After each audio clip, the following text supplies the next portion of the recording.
SuperTalk Mississippi Media production. This is Gerard Gibert, and thank you for listening to MidDays here on SuperTalk Mississippi.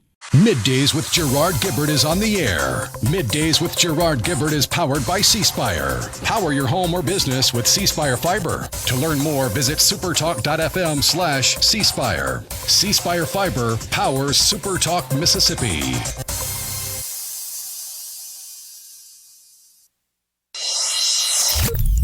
Get ready to go beyond the headlines and join a meaningful conversation with people from around the state. You're listening to MidDays with Gerard Gibert here on SuperTalk Mississippi.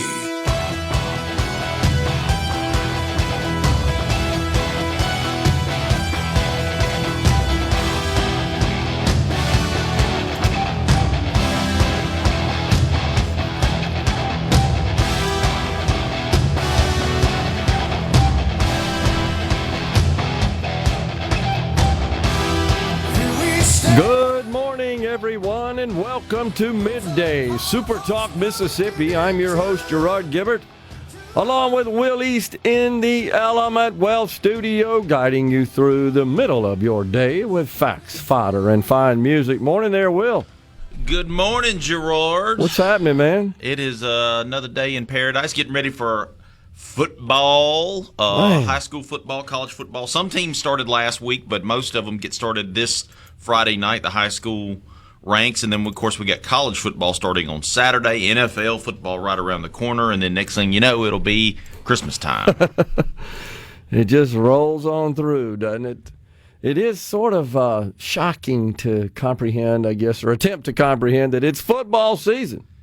You know, Gerard, as you get older, the years go by faster. I've discovered this phenomenon.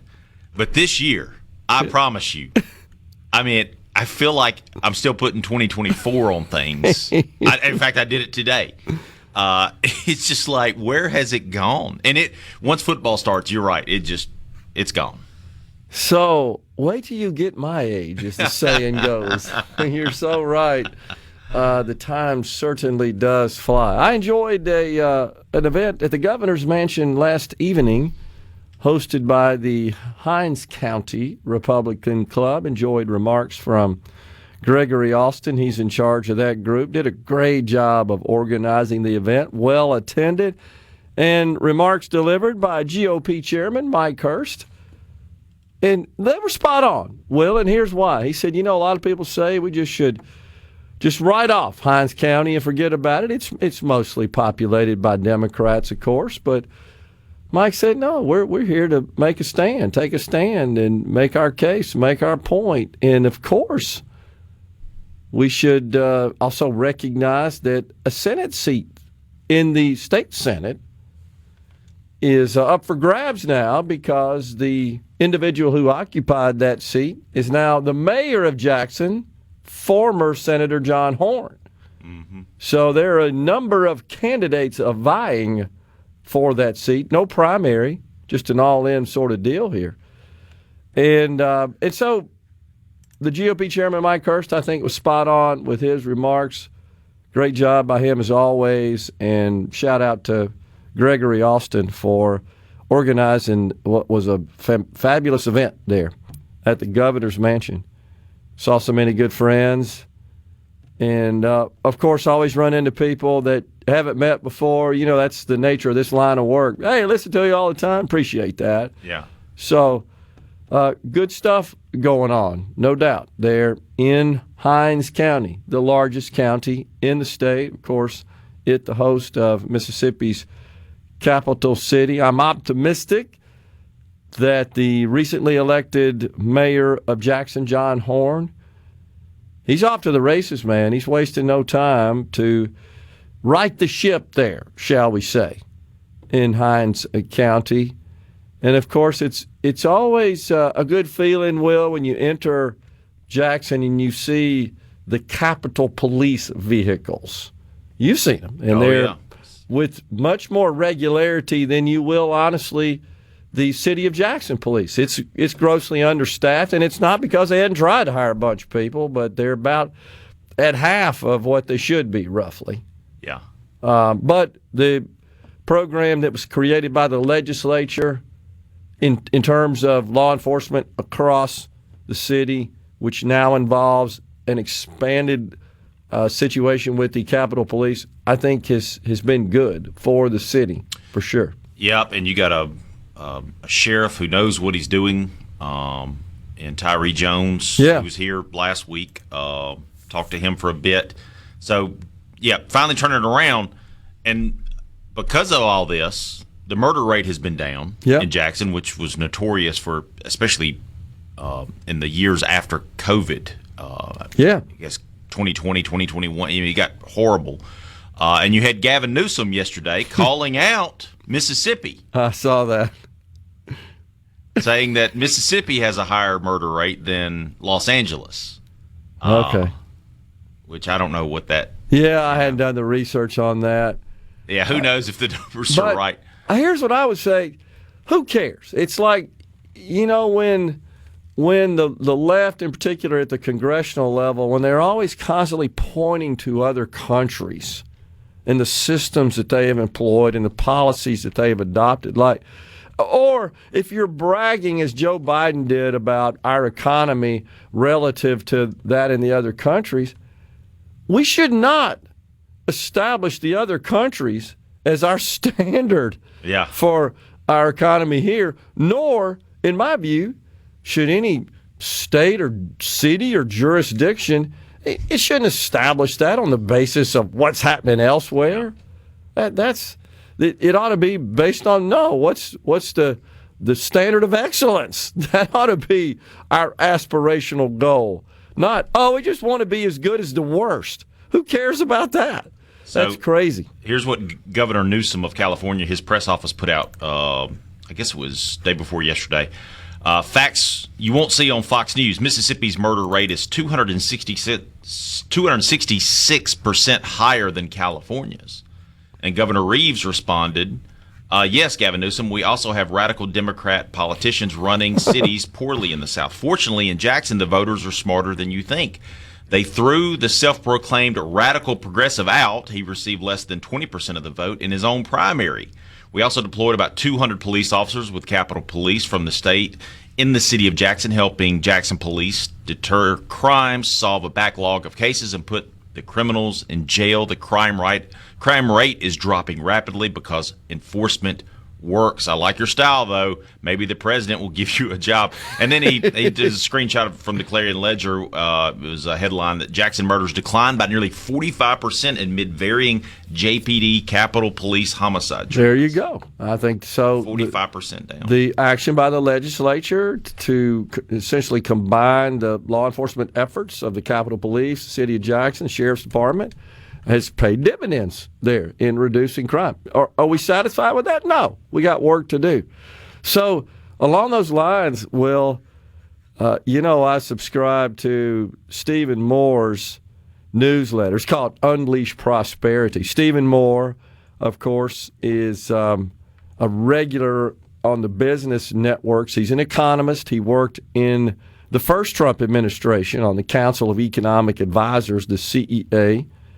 I follow him regularly and generally agree, I'd say 99.9% with what he says. But here today in his newsletter, he featured a story, Will, that has some photos of outdoor advertising, so-called big billboards, digital, in Minnesota. And here's what they say. Here are three of them. Minnesota nice, Mississippi smarter. Let's teach our kids to read. Another one, think your kids can read? Think again. 50% of Minnesota kids can't read at grade level. Another, Mississippi leads in teaching kids to read.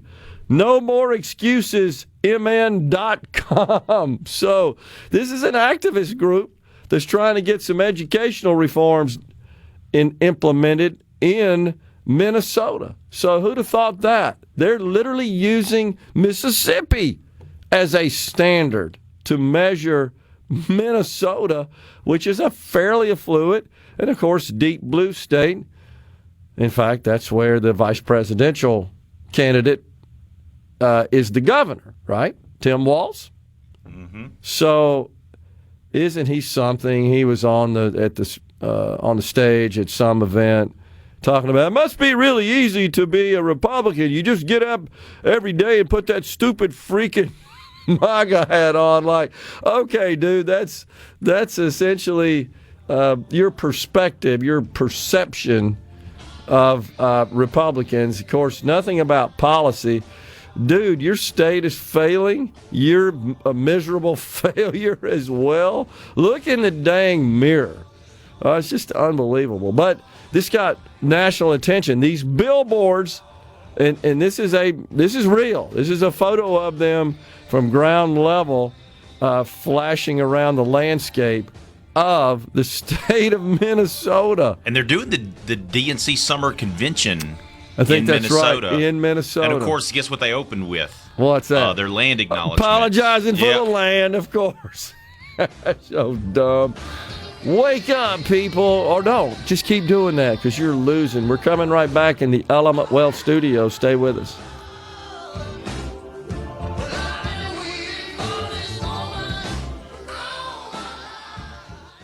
We've sent that Rip Van Winkle. This segment of Middays with Gerard Gibert is brought to you by Covington County Hospital in Collins, where your health matters. They're rolling.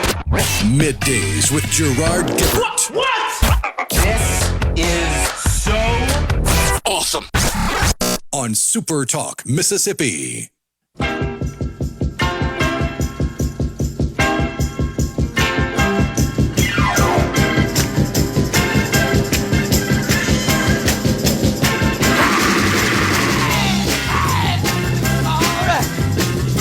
Jump up, get it, hey! Devil with the blue dress, devil with the blue dress on. Yeah, devil with the blue dress, devil with the blue dress on. Beep, beep, bye, bye, bo, bo, bum. Look at Molly now, here she comes. Wearing a wig hat. Welcome back, everyone. It is Middays. We are in the Element Wealth studio. Are you thinking about or planning for retirement? Do you have a plan? Go to myelementwealth.com or call 601-957-6006 to let Element Wealth help you find your balance between income growth and guarantees. 601-879-4395. That would be the C Spire text line. It's wide open. The Sports Talk gang, where are they going to be? Oh, in Oxford, right?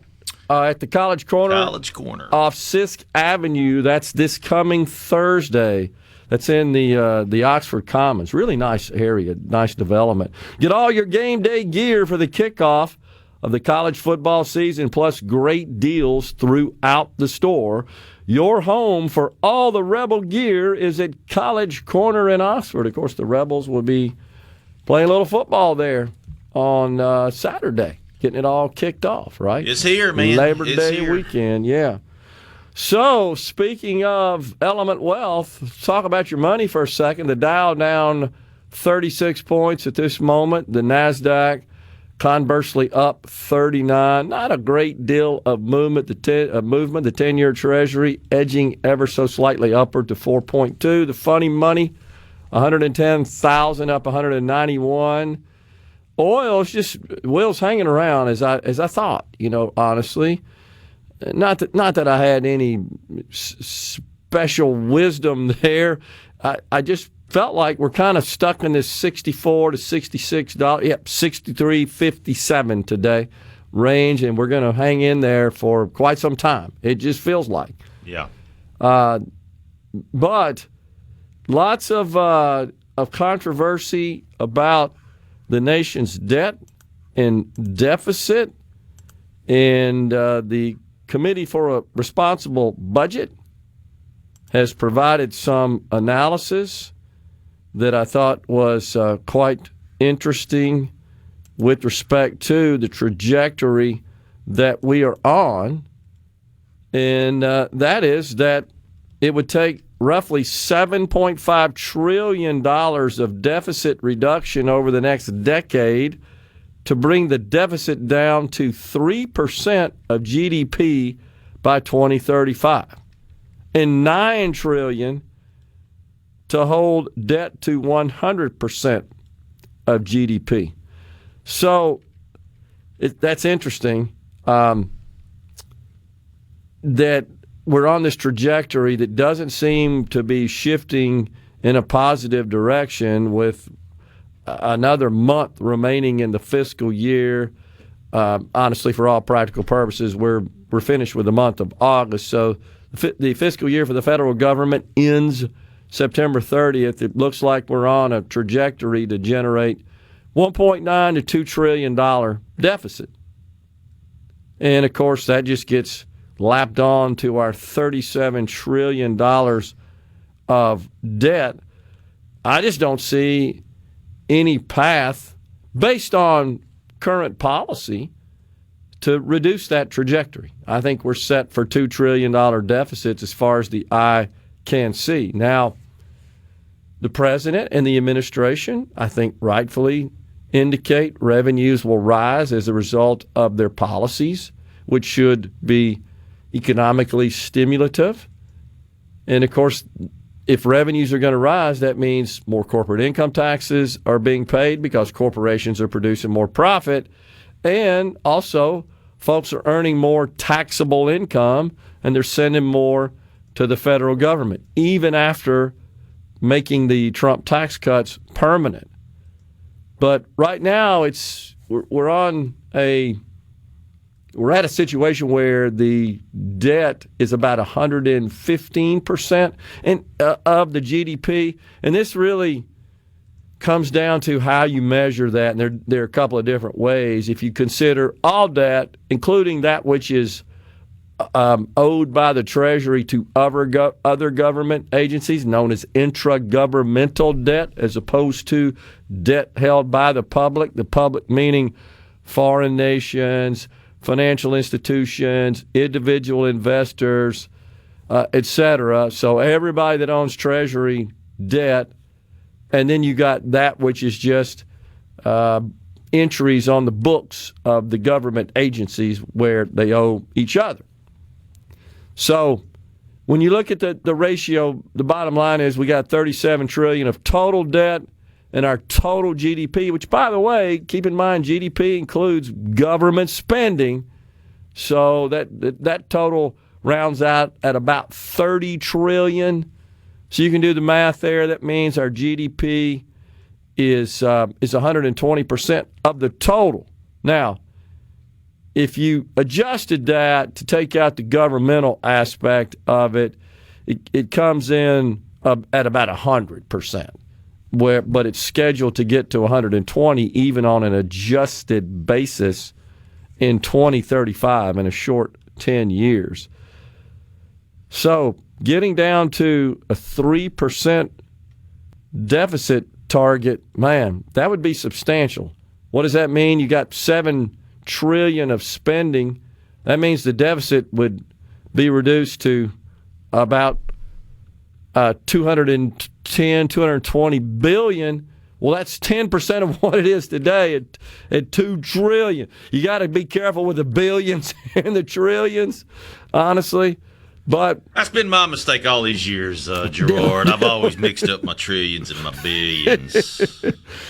But I'm just passing on that there just doesn't seem to be any solution here. And right now, the Congress is, of course, at home on break, and we're scheduled to run out of money again at the end of September. And, of course, that means that Congress has either got to pass the 12 spending bills, known as regular order. Now, those spending bills, those appropriations bills, only provide funding for really a fraction of government. Just the discretionary spending component of government. That's about $1.8 trillion of the total $7, which is just really mind-boggling when you think about it. So everybody says, hey, the Congress just needs to do something about all this spending.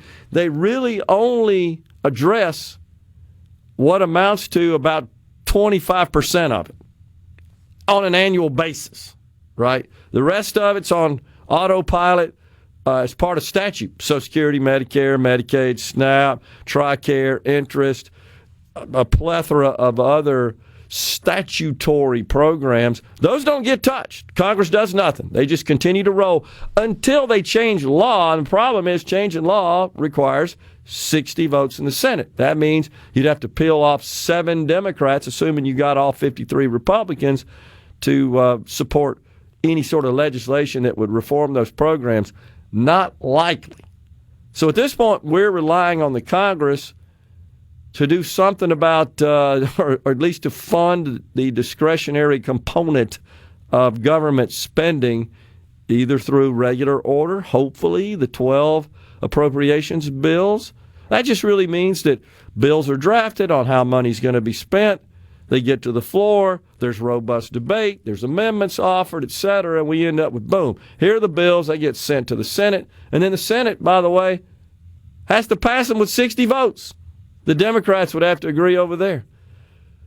The alternative is what we have experienced historically, which is, well, we can't really get anything out, so continuing resolution, all that really means is just keep spending at the same level, at the same rate, no change, no debate, no reforms, no adjustments.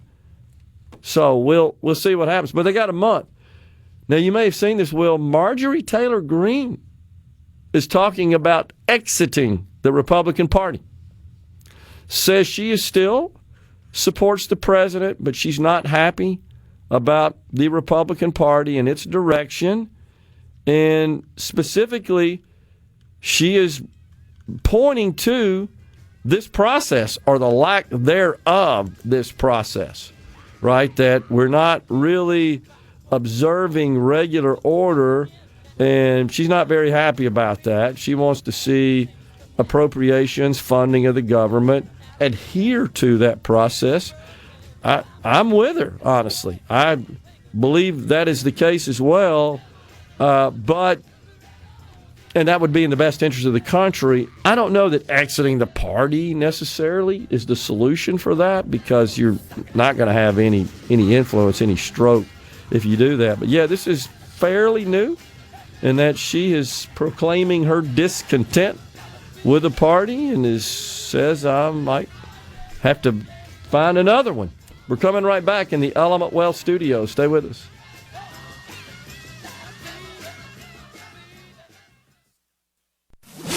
Morning, fans. It's time for Middays with Gerard Gibert on SuperTalk Mississippi.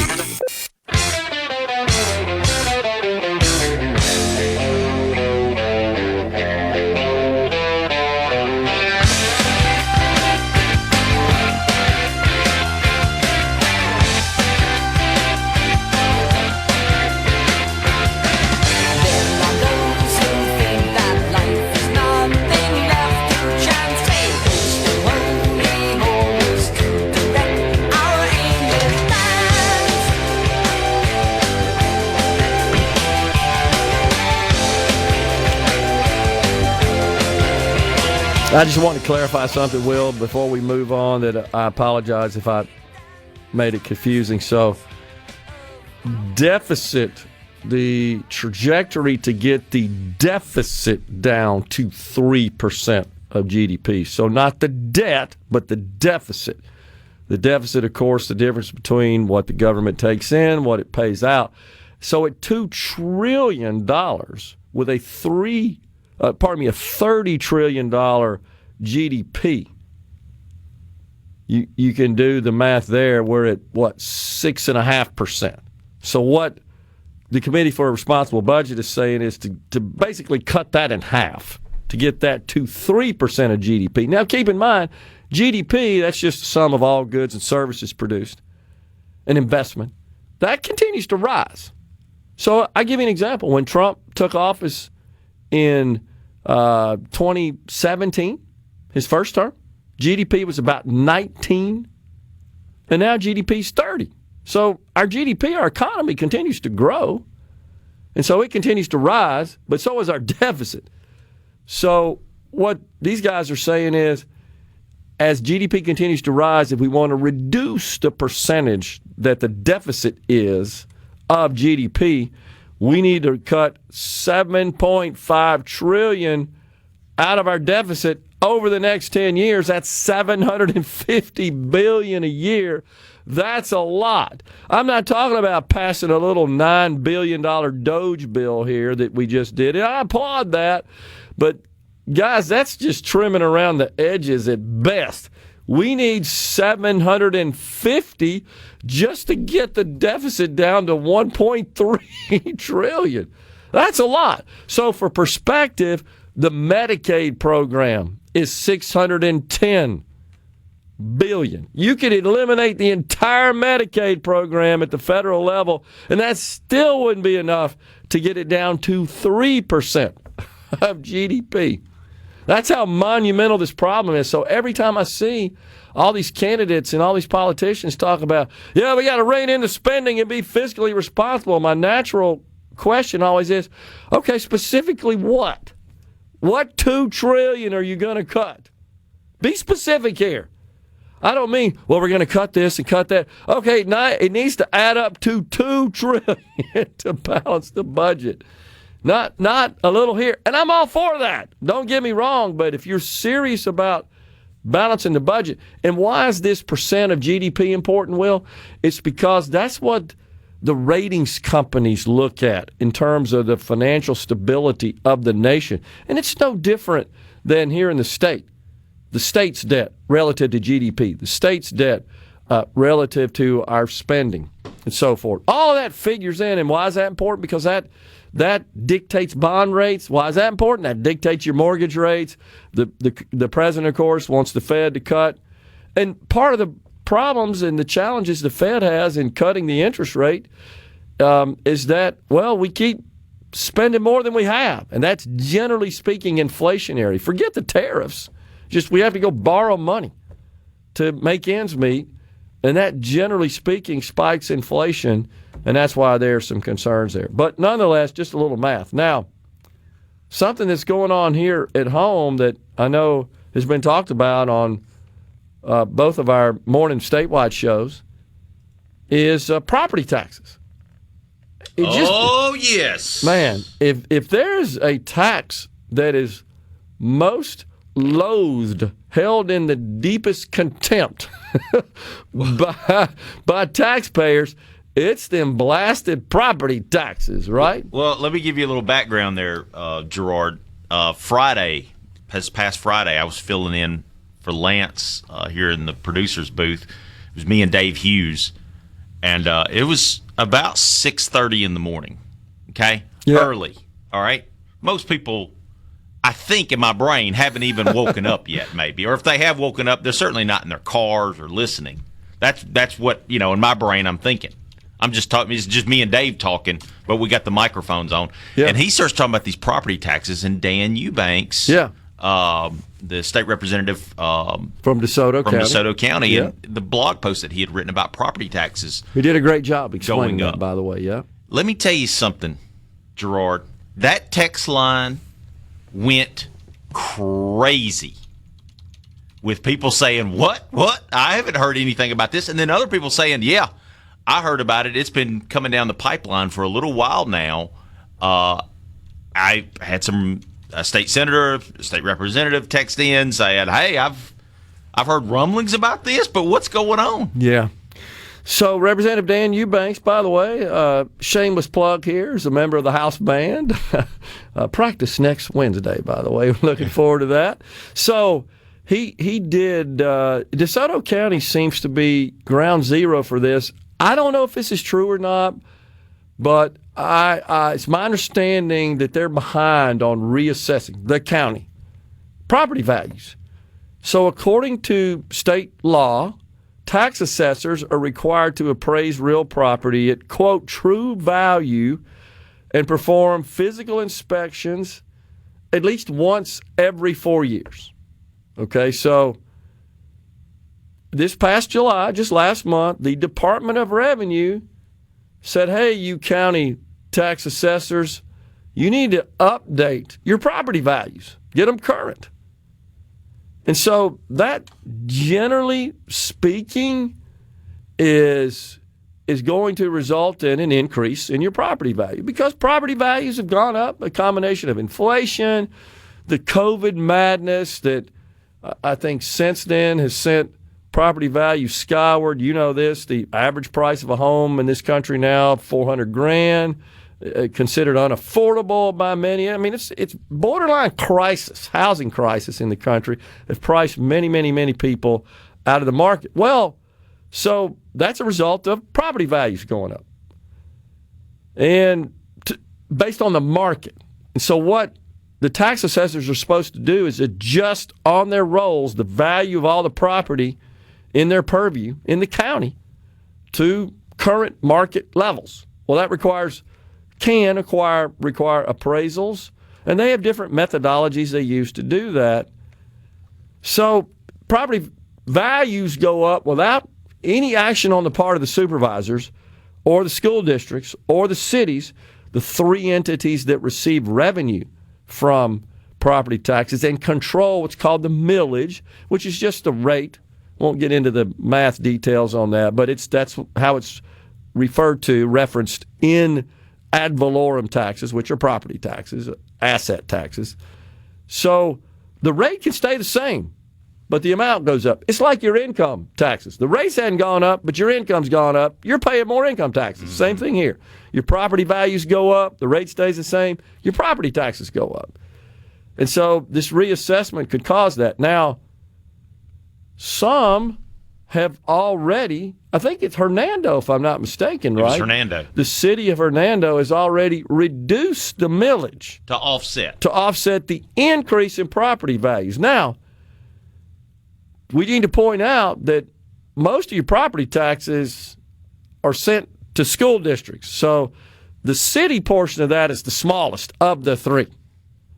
So grateful to Hernando for chopping the millage, but it's the district and the county. That's where, mainly the district. That's how we fund schools. And by the way, that's a common model across the country. Mm-hmm. It's a combination of state funding and local funding for schools. Historically, it comes from property taxes. So that's what's going on, and that's happening across the state. The tax assessors are supposed to go out, reassess, revalue, update the values of property in their respective counties. That may cause your property taxes to go up without any action on the part of the governmental entities, the school district, the counties, and the cities, in terms of the rates. They don't have anything to do with the value of your property. That's what the tax assessor does. The tax collector simply is responsible for collecting. But the millage, the rate set by those three organizations, those entities, those authorities, those taxing authorities, the value set by the assessor. They assess the value of your property. So, yeah, John says not just DeSoto County. My property is located in Lee and Forest County. Right. So that's the point we were making, is that this is happening across the state. And just be on the lookout for that, folks, to see if your property values increase as a result of this reassessment, more current assessment, and then see if your school board, your county supervisors, your municipality, if you live in a municipality, the city government there, the municipal government, if they adjust a millage downward to counter. If they don't, your property taxes are going up. So this, fun. Yeah. Then this brings up really a rather legacy question is, what should we do about property taxes in general? Coming right back in the Element Well studio. Stay with us.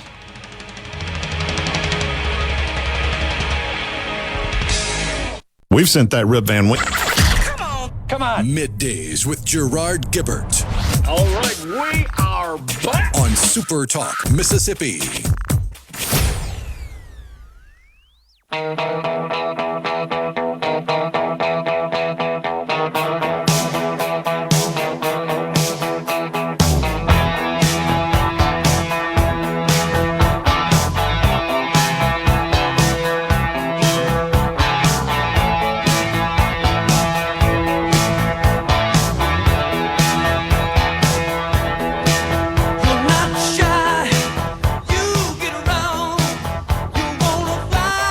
Welcome back, everyone. It's Middays. Jerry in Waynesboro says this, and a lot of people have this idea. Why not hedge our gold reserves against the debt? Our gold reserves are worth at market value about $880 billion. Our debt's $37 trillion. It's a fraction. It means nothing. And honestly, on the books, you know what it is? $11 billion. That's a couple of days of spending. Actually, we spend 10 a day. So, oh my gosh. I mean, I know that sounds like a logical idea, but it doesn't work, unfortunately. So, actually, our run rate now, I'm dated. We're at $20 billion a day. So, is what the yeah. So, yeah. Paul and Brandon says, just the other night, I was on Rankin County's tax assessor checking out some of my properties, including my house. Since I last looked, last year my assessed value went up 11%. My house is in the county, not sure of the breakdown and what part went up by how much. Yeah, so I recommend everybody check out the assessed value of their property because that will drive the property taxes. And what will happen is if you have a mortgage, your mortgage company will adjust that in your mortgage payment. If you don't have a mortgage then and you just pay directly for your property taxes, you get your bills in January. So just be aware that if your property has been reassessed, that and it's gone up, that your property taxes are also going to go up unless your taxing authority where you live, the school district, the county, the municipalities, we said, unless they have adjusted the millage downward to offset the increase. Yeah, and Kenny in Wayne County says, my insurance also went up when the property value went up. And so, Kenny, that wouldn't happen unless you asked them to, right? I mean, if your insurance wouldn't have gone up because your property value's gone up because your insurance is based on the face value of your insurance policy. You don't, unless you have a mortgage on your property or a loan on your property, you're not required to have insurance. Your insurance is based on the value that you want to insure your property. And then the rates are based on that value, not the market value. That may not be sufficient to replace your property. Sure. So, but it's a little different situation. Speaking of insurance, health insurance premiums are expected to rise rather precipitously next year, 15 to 20%. A lot of reasons for that. One of those is the expiration of the enhanced subsidies in the Affordable Care Act that was passed in the Inflation Reduction Act, a terrible name for a terrible bill, and those are coming to an end at the end of this year. And so that just transfers more risks onto the insurance company without being paid through subsidies, honestly, that come from the taxpayers. That just general increase in health care costs are going to drive health insurance premiums up. Let's see here. What would happen if we paid down or paid off the national debt? With what?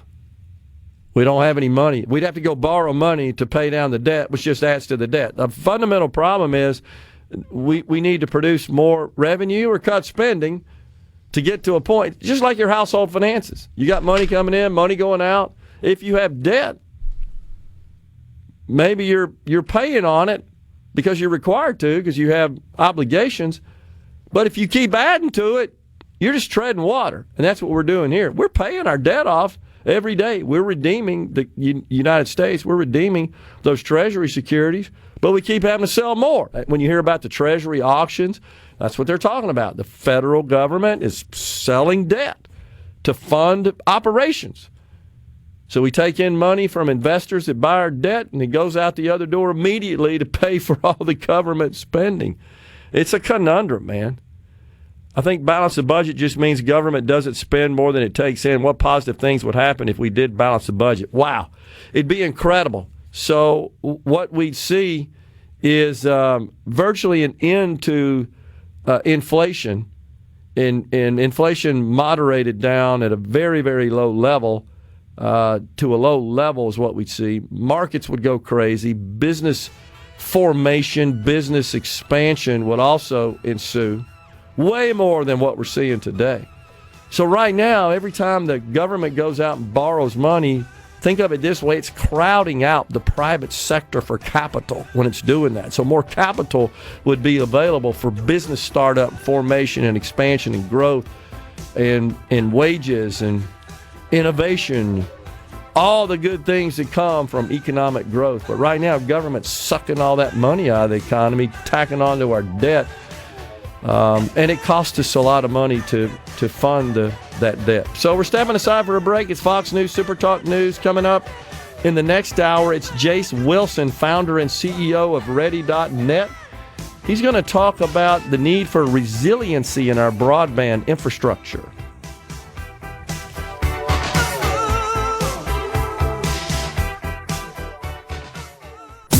Of Middays with Gerard Gibert is brought to you by the Mississippi Business Journal. Visit msbusinessjournal.com. Scott Coopwood, publisher and president. And now, another hour of the talk that keeps Mississippi talking. Middays with Gerard Gibert. Begin your transition now. Now on SuperTalk Mississippi.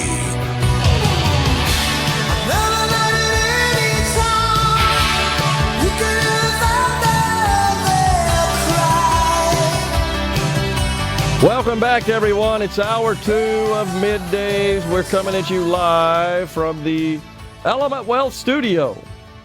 Once again, Jace Wilson, founder and CEO of Ready.net, will join Middays at 11:30 today. Then it's Gordon Timms. He's a real estate developer, president of Arbor Properties. He's coming on at 12:05. He will provide some reflection on 20 years of the Katrina anniversary. That's coming up on the 29th. Yeah. Right? When it hit landfall. Friday. Yep. Yeah. Hard to believe. Gary in Carrollton says insurance companies, we're having this discussion about property taxes, insurance, property insurance. Insurance companies are telling owners they need what they need to insure for. Well, sure, they're in the business of selling insurance, so they're gonna try to find a way to sell you as much insurance as they can.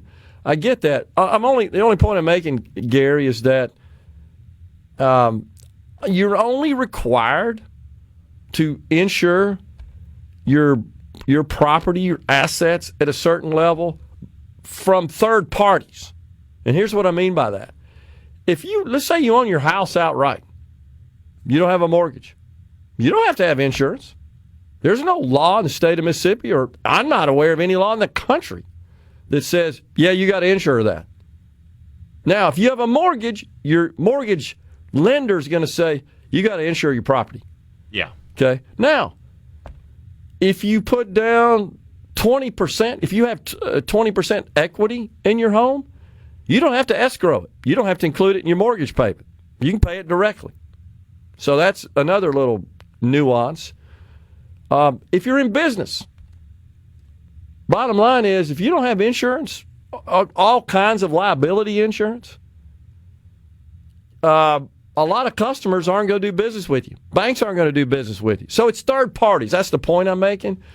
As far as your property is concerned, even if you're in business, yeah, there can be some stipulations that you have to have that. There are a lot of third parties that require you to have cyber insurance if you're in business. You don't have a way to protect your information systems. And if you don't have insurance in the event of some sort of cyber attack, there's some third parties that will require that. So that's kind of a whole new line of insurance that's cropped up in the last 10 years, last decade or so, to insure against cyber attacks. A whole new sort of category. So that's the only point I'm making is, yeah, the insurance companies, they're naturally going to advise you on, yeah, well, if you want full replacement cost here, or you want to replace even less than that. So I know some homeowners that own their home outright that will insure the structure, but they'll take the land out of the value of the total property because it's not really it's not at risk for some sort of catastrophe to destroy the land itself. I mean, it could be, but generally speaking, it's the structure, that's on it. So, and you you're able to do that. Now, again, if you got a third-party mortgage lender, they ain't gonna let you do that. Because they own they own your property, and they want it fully insured. Yeah, and that's the way that works. So, Jared Waynesboro said, "Never own anything." Amen, brother. We never own anything, and that's a lot of the argument about these property taxes that we were talking about. And that Marjorie Taylor Greene made a statement about that. We were talking earlier about how she is considering exiting the Republican Party. This was on August 19th on her social media. She says, we need to completely abolish property taxes. It forces us to pay rent to the government on property that we own. But if we don't pay property taxes, the property that we own gets taken away from us. That should never happen in a free country. I get it. So the alternative is, which I think is mostly supported as a means of the government collecting revenue, is to tax consumption. But man, if you start talking to people about increasing sales taxes, this is essentially what that is. That's not very popular either. So the bottom line is most of us don't want to pay any taxes anywhere, any shape, form. And while I'm with them, I don't like it either. It's not practical. And especially if you think about at the county level, those property taxes, that's paying for, at the municipal level, it's paying for law enforcement. It's paying for infrastructure. It's paying for other services provided. Can they do better in managing that? Well, of course. I mean, everybody in terms of managing expenses, there's always room for improvement. But just from a practical perspective, just keep that in mind. And then it's the school districts. So, again, the vast majority of your property taxes in Mississippi are going to fund the school districts that where your house is located, the district in which your property is located. That's where it goes. So we already have lots of concerns, certainly across the state, with aging schools and infrastructure and lack of funding. Could we do a better job of the way that money is spent in K-12 education? 100% absolutely. Absolutely. And there are a million ideas of how to improve on that, including even exploring some district consolidation. No doubt about it, where we've got duplicative expenses that could be consolidated and reduced to some extent. And I'm for that. And that's something I think the Speaker of the House is going to take a hard look at. But just in general on property taxes, just be aware that the counties have been instructed by the Mississippi Department of Revenue, hey, be sure to go update your books. It didn't come from, this wasn't a law that was passed recently, nothing to do with the legislature. It's basically a directive from the Department of Revenue, correct? That is exactly right. And you make you trigger a point, and I appreciate you doing that, which is I've seen on social media a lot of people say, yeah, this is because of the HB1 that eliminated the income tax. Oh, gosh. And it's the bait and switch. That's categorically false, and here's why. It's different buckets of revenue collected by different entities for different services. School districts and property taxes that go to school districts and counties and municipalities have nothing to do with what comes from the state government. So, but unfortunately, Gerard, the average person. I know. The state government collects zero property taxes. Let me be clear on that. In fact, the homeowners exemption that we have, homestead exemption that we have in Mississippi, you get a general one, and then if you're over 65, you get another one. It's a discount on your property taxes. The state government covers that revenue at the local level. So it money comes out of the general fund to pay for that. So that, to a great extent, refutes this whole argument. Oh yeah, this is just a bait and switch deal. No, that's not the case whatsoever. That's completely different. I have seen that. It's not the case. They conflate the two, though. Well, they always said, if they eliminate the income tax, they're going to raise property taxes. No, they're unrelated, totally unrelated. It's just a weird. I mean, it is a weird timing. Well, and maybe what it says is we have too many forms of taxes that go to That's too many probably different true, places. too. And so, sure, that's why that a lot of conservatives, historically have said that the most efficient approach to collecting revenue into the government is through taxing consumption. And that's not popular because it's considered regressive. And all that really means is, well, right now, we tax your income, right? We tax your property. And generally speaking, that means the more affluent, despite what the left says, they pay way more than everybody else does. Because our tax code is the most progressive in the world. That simply means that, man, the more money you make, the higher the rates are. Despite what Joe Biden and the Democrats and all the people on the left constantly refrain, which is they don't pay their fair share. Well, they're right. They don't pay their fair share. They pay too much of the total. And so if you talk about, well, let's just tax through consumption, that would be more fair. Well, it certainly would be more equitably distributed, you could say. But that means a whole lot of people now that don't pay any income taxes and maybe a little bit of property taxes, even through rent, because they're still covering that on behalf of the landlord. Their tax bill will go up because every time they go buy something, they're paying higher taxes, right? So, I mean, it'd be fine with me, but it's not popular because a lot of people like it the way it is, which is, yeah, let them rich people pay the tax bill. We don't want to bear those costs in the form of a consumption tax. But that's how you could eliminate all this. Just tax what you buy. Then you have a choice. But you can't just say, hey, just make it all go away. That's not practical. We're stepping aside for a break. We're coming right back in the Element Well studio.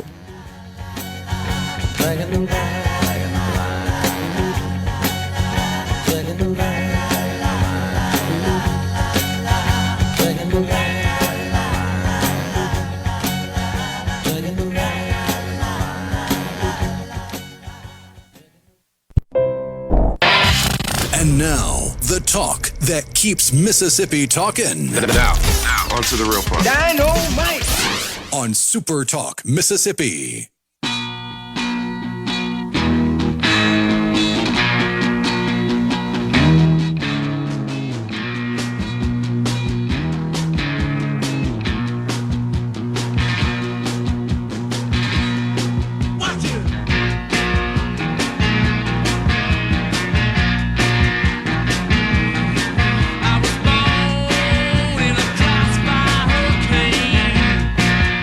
Welcome back, everyone. It's middays. So, I'm going to take just a second, Will, to share some news from the business world that I have a little bit of a connection to. This just was announced today, 7:39 a.m., and that is that AT&T is acquiring EchoStar. So that's a satellite operator for $23 billion. EchoStar. So, shares of EchoStar today will up 40%. 40%. You normally see a bump when a company's acquired like that because there's a premium paid by the acquirer, but 40%. AT&T shares rose 1.5%. And this is really the latest announcement in AT&T's quest to expand and accelerate its fiber and 5G network build-out. The wireless market is saturating, and internet usage, on the other hand, is surging, right? So it's a good kind of segue into our next segment with Jace Wilson, founder and CEO of Ready.net, who's working with Beam, our broadband group here run by Sally Doty. But here's a little personal connection. Well, this company, EchoStar, most people probably, until I mentioned it today, never heard of it, right? They are the engineering sister company, if you will, of Dish Networks. So the way those companies, Dish and DirecTV, the satellite television providers, the way they are structured is you've got sort of the sales and operating company Dish Network, the consumer brand, right? Behind the scenes, you've got a secondary company that builds, manages, implements, supports, operates all of that complex satellite infrastructure. That's EchoStar.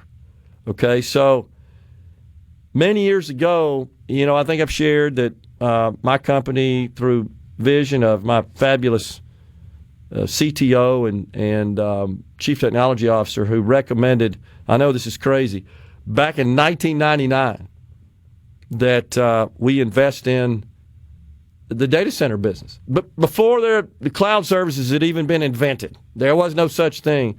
But he had persuaded me, and I had an experience that kind of confirmed and validated this is the future of the way IT services will be consumed. So we took a risk. We built this data center in the Jackson State University East Center, launched it in early 2001, long before Amazon, Microsoft, Google, Oracle had even thought about being in that business.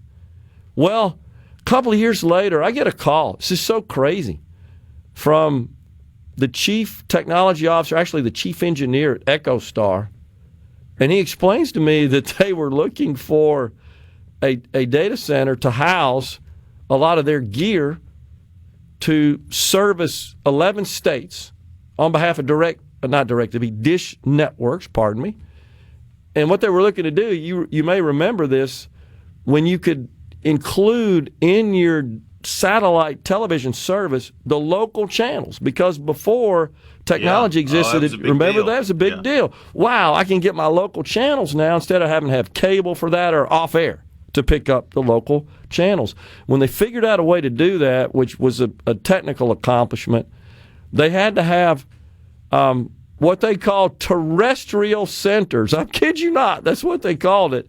And they would prefer to just co-locate that and outsource it to a data center operator. Well, we happen to be within the latitude and longitude they needed to service the 11 nearby states. And they had 5 of these terrestrial centers across the country, and we were one of them. So in the early days of EchoStar, we kind of helped get that cranked up. And we had to build all that out to their specifications, and that included a 30-meter dish. This thing's gigantic, like 100 feet dish that could articulate, and it sat on a mount which was on a concrete pad that went below the ground 25 feet. It's still sitting out there at the Jackson State University Center. Yeah, you're not moving that. So, and they did come by. So what happened is, about 10 years later, they were able to develop some new technology such that they didn't need everything we were doing for them. And they literally sent this big truck out, and they dismantled. They took that dish apart. You can't ship that in one piece. Yeah. It comes apart in components. But today they just announced. I just thought that was pretty neat, that thinking about. And I remember negotiating the contract with these guys, and there's this force majeure clause you typically find in business contracts. That's French for, hey, if there's a force of God, we're sort of not obligated, our service.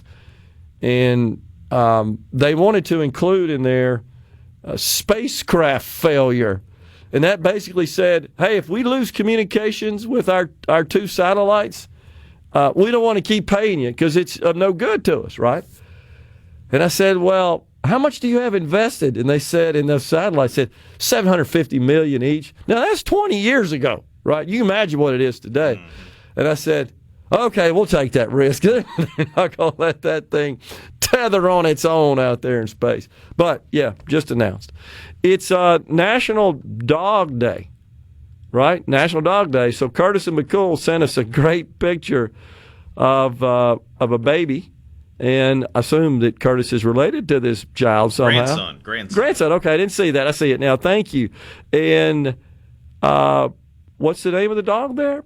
Presa Canaria, Canary Island Mastiff. I don't think you told us, though, Curtis, what the dog's name is. Beautiful dog, beautiful picture. Thank you for sending that. That is awesome. Oh, man. Trent in Saltillo says everything is going up in Lee County. I'm hearing that as well. Tell us about that, Trent. What did they do up there? Did they increase the sales tax as well? Let's see. To get permission, they already have an additional 1% sales tax, right? That was approved by the legislature years ago. Are they going up on what else there, Trent? Do they own the water department there as well? Tim in Tupelo also responded. He said Tupelo's property taxes skyrocketed in the last few years. Now the city is finalizing plans to build a $90 to $100 million new jail. No telling how high the taxes will go up after that. Where does it stop? Yeah, so that would be the city of Tupelo government that would have been raising the municipal portion of the property taxes. But I'm curious, Tim, did Lee County, did the supervisors also increase? Did the school district increase? Because that's where most of your property taxes, again, are paid. So, yeah, I believe they were only buying, David and Brandon is correct. They're only buying some of the spectrum, not the entire company, because EchoStar will remain intact. You're absolutely right. Thank you for clarifying that, David. But $23 billion for what the spectrum that they built out as part of their serving dish networks there. Mortimer's the Mastiff's name. Beautiful. That's a great name as well. Thank you for that, David. You're right. Jerry in Waynesboro says, we're lucky the county assessments are not the same value of the insurance company's value assessments. Yeah, and again, Jerry, I've never heard a situation where an insurance company would do that, and unless what you're trying to do is make sure that you're insured for some value, some replacement value, then you would need an appraiser to come out. But generally speaking, that's not required. Louis from the 662, what's your opinion on usage fees, state national parks, museums, art galleries, as opposed to funding them with tax dollars? The president, he increased those fees on federal properties for non-citizens not too long ago. I got asked that as a question when I was on Newsmax about 2 months ago. I have mixed feelings, Louis. Anything we can do to I guess reduce just direct federal funding for services like this and maybe collect more money from the users, I'm in favor of. That's essentially what the federal excise taxes are on fuel. That's essentially what the state excise taxes are on fuel. You buy fuel and use the roads, you pay for it. Otherwise, you really don't. You don't participate in that. So John says Congress and the Senate make what a year? $174,000. $174,400 per year. It's been the same since 2010, John. They've had the same pay for 15 years. He says if you remember the Democrat Party nationwide, if you want everything free, then you should work for free. Yeah, that I get it. I get the rationale for that. It doesn't amount to a whole lot. I'm trying to get us to a point where we take some big chunks that truly are meaningful in terms of addressing the deficit. Just kind of trimming around the edges here. Sure, I'm for that, but you're not serious about attacking the deficit problem and the debt problem until you start talking in terms of trillions or a lot of stuff that adds up to that level. He says, if you support illegals, you speak on their behalf. You no longer have any right to receive money from the U.S. or us. Therefore, you speak for that you are one of them. I see the point you're making. Totally do. Let's see. Why waste your time talking about the debt? If it was important to us, we would have fixed it 50 years ago. Still think it's important, that's why. We're coming right back with Jace Wilson. Stay with us.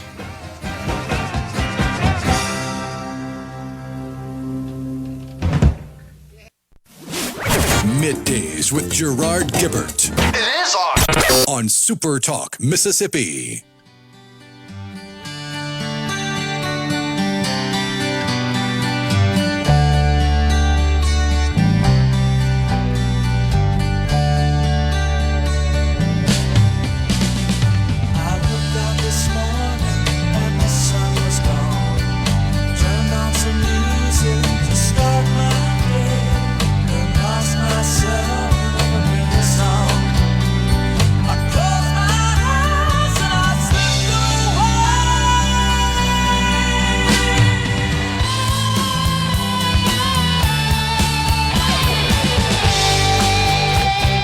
That's pretty fitting there, Will, because that was released my freshman year in college, and of course everybody's packing. And it was playing on all the turntables across campus and the 8-tracks in the cars. A little reminiscing. We're pleased to welcome now Jace Wilson, founder and CEO of Ready.net, and also Scott Woods, the president of Ready.net. Gentlemen, thanks for coming in. Thank you for having us. Good afternoon. So we are, of course, in the process in the state of Mississippi, as are all the 50 states, honestly, of trying to build out our broadband infrastructure, and the goal being, of course, that every address in the country has access to high-speed connectivity. But one of the things we got to watch out for and be aware of is the need for that service to always be up and running. Resiliency, redundancy, as we like to call it. I'll start with this, just in my experience, and then let you guys talk. In our industry, being in that industry, man, people want it up and running all the time, 24 hours a day. Anything less is unacceptable. So, and I've likened that and compared it to other services that we consumers acquire. If your flight's 10 minutes late, no big deal. You know, if your meal is, I don't know, 5 minutes behind what you thought, you're okay. But man, you try to get on that device or your phone or whatever it is, it's just people get really upset about that. So it's critical that it be running 100% of the time, and anything that deviates from that, it really is a problem. So, Jay, talk about that and how you guys are working with the Beam organization here in the state of Mississippi to ensure that our infrastructure is resilient and reliable. Yeah, Gerard, and first and foremost, thank you for having us on and all you're doing to help Mississippi thrive. And a quick thing to Mississippians: y'all have a secret weapon with Sally Doty, who's the director of the Beam office. Right, so we at Ready get to work with 30 state broadband offices across the land, as far away as Guam and even Washington, D.C., where Scott's based. And, so we have this level of understanding that y'all are very, very fortunate in Mississippi to have Sally and the Beam team, Kyle, Angel, Katie, and Ashley, too. Yep. Yeah, their crew is amazing, and y'all have a secret weapon there. So you're absolutely right, though, Gerard.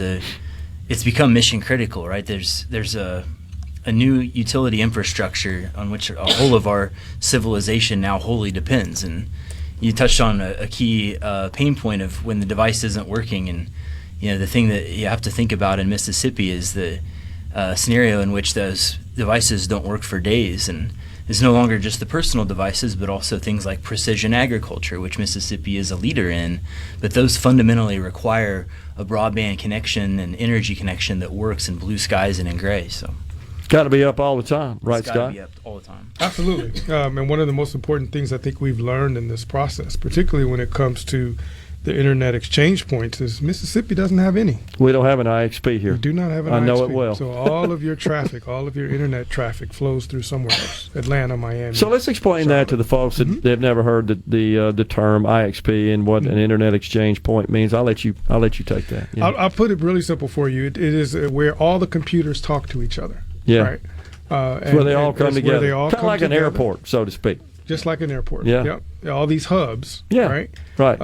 And not regional, like the major international hubs it's distributed where you out can from go there. Anywhere. Yeah. Right.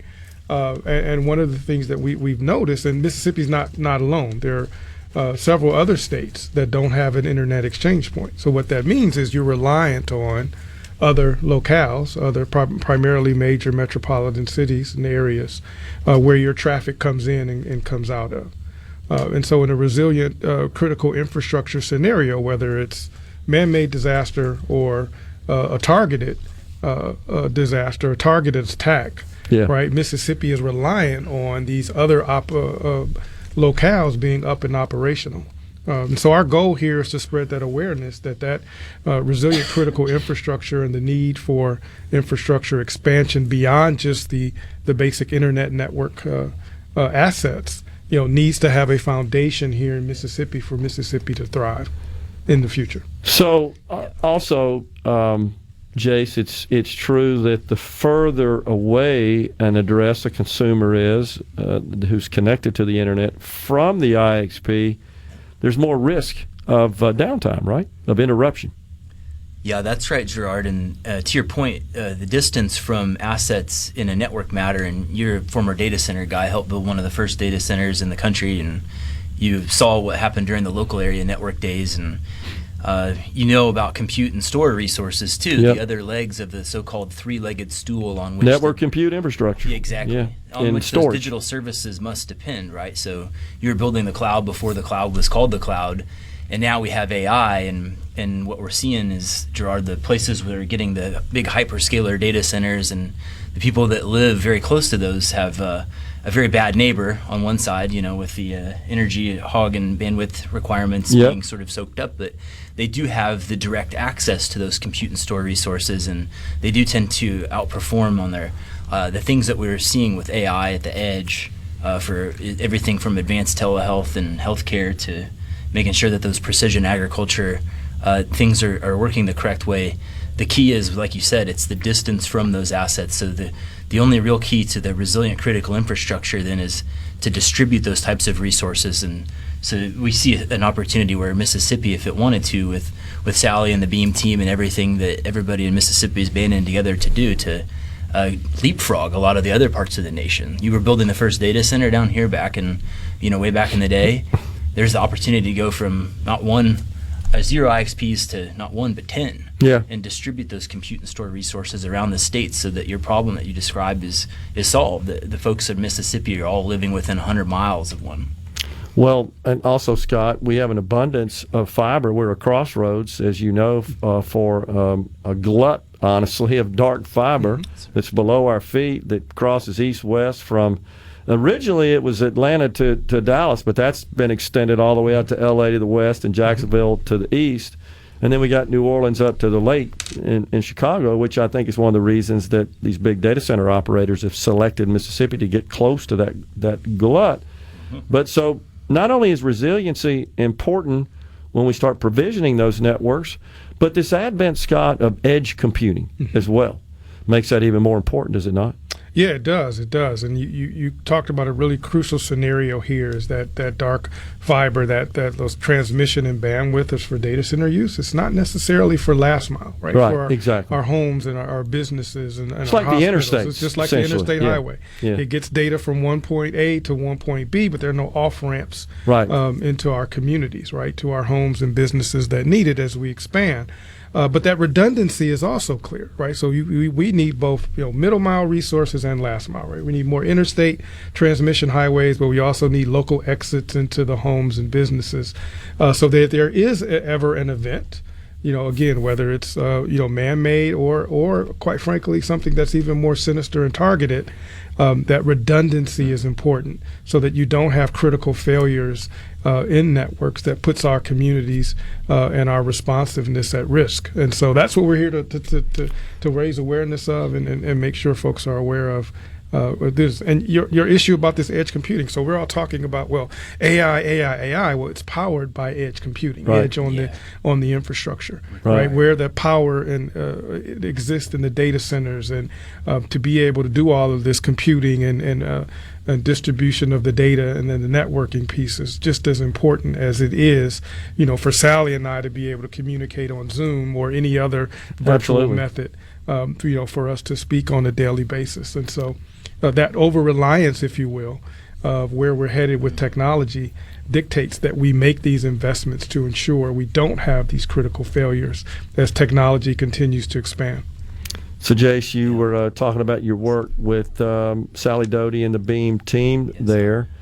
And, of course, they're right in the midst of building out the infrastructure to light up the landscape here in Mississippi. But the last thing we need is for it to be provisioned and designed in such a way that it's not reliable. So tell us about how your organization is working with the Beam team to ensure that resiliency. That's right, Gerard. And the Beam team, the thing that Mississippi needs to know about the Beam team, Sally and the Beam team are fighting hard for Mississippians, and they fought hard against a lot of different competing interests and forces, and they're doing everything in their power to use a data-driven approach to make sure they're making the best selections for the public resources that we, the people, agreed as a nation to invest in completing that sort of digital divide and the missing digital infrastructure that people require for daily life today.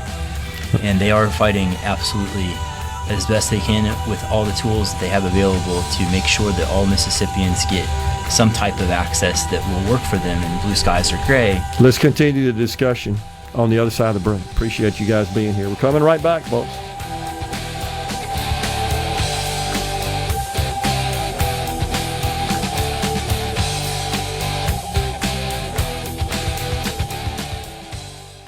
Polyupa, Mississippi. You know what that means. Middays with Gerard Gibert We'll do it live.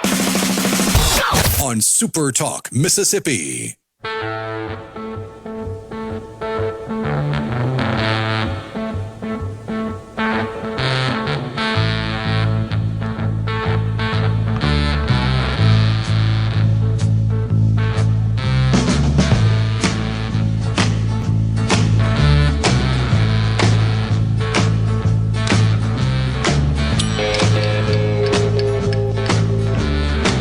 We're back with you in the Element Well studio. We're visiting with Jace Wilson, founder and CEO of Ready.net. Scott Woods, also the president of Ready.net. So before we went to break there, Jace, we're just talking about the need to ensure that this use of this public money that is building out this infrastructure is done responsibly in a way that assures that the taxpayer investors get their return, and that means we need a robust, well-designed, resilient network. Why don't you talk about that, Scott, how important that is, because otherwise you're just planting fiber in the ground, but you're opening yourself up for problems down the road that will cost money to remediate. Yeah, absolutely. You hit it right on the head. It's really about ensuring that as Sally and her office connects these institutions, these homes and communities and businesses, that is sustainable. No one wants stranded assets, right? No one wants assets that are, we spend millions, if not billions of dollars to connect people, and then either they don't work or they don't work to their optimal use. Yeah. And then the data, and Jace talked about this, part of what we champion in the data-driven approach. The data shows that once these investments are made, the economic development opportunities are tenfold. In terms of being able to open up access to businesses and entrepreneurship and opportunities. And so if you know that is an outcome, then we should not settle for a subpar method to deliver and make sure that these networks are operational. And that requires a lot of folks working together.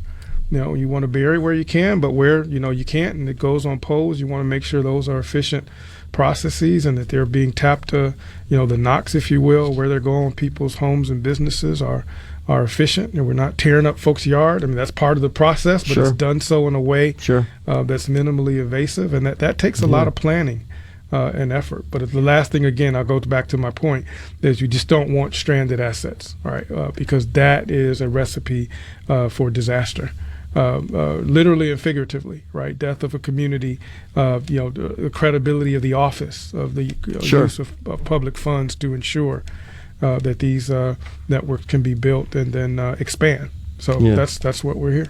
Yeah. So, Jace, a little thought on the front end will save you a lot of headaches and hassle and cost down the road. And what a lot of folks may not realize is that when you're designing these networks like this, you literally start out with kind of a whiteboard. And you just start drawing out what this looks like. And there are a million different ways to solve the same problem, and it takes a lot of brain power to figure out what the best is. That's right. So you're doing that here in the state of Mississippi. I think that's the most important aspect of that in working with our Beam group. Yeah, that's right, Gerard. And they're a wonderful team, and we use tools like there's the geospatial asset management engine. So like you said, that whiteboarding exercise that started off as a manual process is now living in software. And the idea of software defined networking is at the planning stage, right? And building a digital twin of that infrastructure is also a key foundation to that resilient critical infrastructure that you described earlier that Mississippi needs to be ready for the road ahead, whatever it brings. Both for economic prosperity and unleashing AI at the edge for the people, but also if there's, say, something like a EF5 tornado, right, and lots of fiber huts go knocked down, that whiteboarding exercise might take a little too long to recreate. So Yeah, exactly. the idea is to make sure that there's a digital twin that's always understanding where are the critical infrastructure assets, and then through the automation of reporting and compliance, or ARC for short, making sure that you understand how those assets are performing across all of the providers at a given time. Yeah, so Scott, this whole concept of a digital twin is not that old, but it's extremely valuable. And what we need are the tools to leverage a digital twin, and now we have those, right? So especially with SDN, with software-defined networking. Yeah. Absolutely. That data-defined networking is going to be key. It is key. And it's not just for what's best for Mississippi in the short term. If you look at where things are headed globally, right? Yeah. Being able to move a tremendous amount of goods and services and be able to invest and bring businesses into Mississippi is also going to be key. And that understanding that having that digital twin of your network infrastructure is key, because that's what the next generation companies demand, right? Yeah. You need that to power AI, to understand edge infrastructure. You need to have that, and it's not just on the physical side of networking. It's transportation, it's energy, it's understanding the grid. You need digital twin now of anything to unleash what I call the efficiency and effectiveness of networking of all kinds. And I'm going to ask you this: you know what the number 2 most dangerous aspect is to networking? What's that? Squirrels. Because they chew through every single thing, right? They chew through cable, they chew through cabinets, they chew through fiber. So applies to electricity too. Absolutely. Had a power outage at my building not far from here on Labor Day a few years ago. So, dang squirrels ate them. So it's not this amorphous thing that may happen. I agree. It could be the animals that are right in the forest that might come in and have a diet of fiber. Appreciate you guys coming in. Thank you, Jace Wilson very much. and Scott Woods with Ready.net have been our guests. Coming right back after Fox News Super Talk News.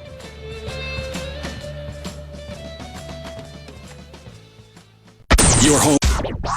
And now, the talk that keeps Mississippi talking. That's what I like to listen to. You're listening to Middays with Gerard Gibert. Here on SuperTalk Mississippi.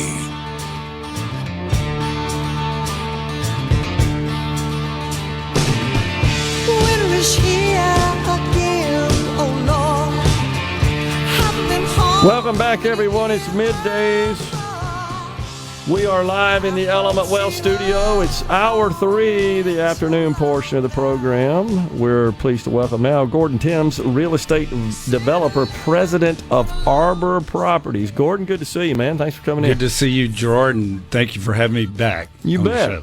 You bet. So we are approaching the 20th anniversary of Hurricane Katrina. I think most of us who endured that, we're in the state of Mississippi, would say that just seems like yesterday. Anytime you have a major event like that, a milestone, in this case, a tragic catastrophe, you don't soon forget it, do you? No, and to us at Arbor, it's you're remembering the tragedy, but what we're really kind of celebrating or pushing forward is the idea that we are moving forward and we came back better and together, and it's a continuing rebirth, if you will, because there's still projects we're working on who got hit from Katrina and just hadn't rebounded yet. Yeah.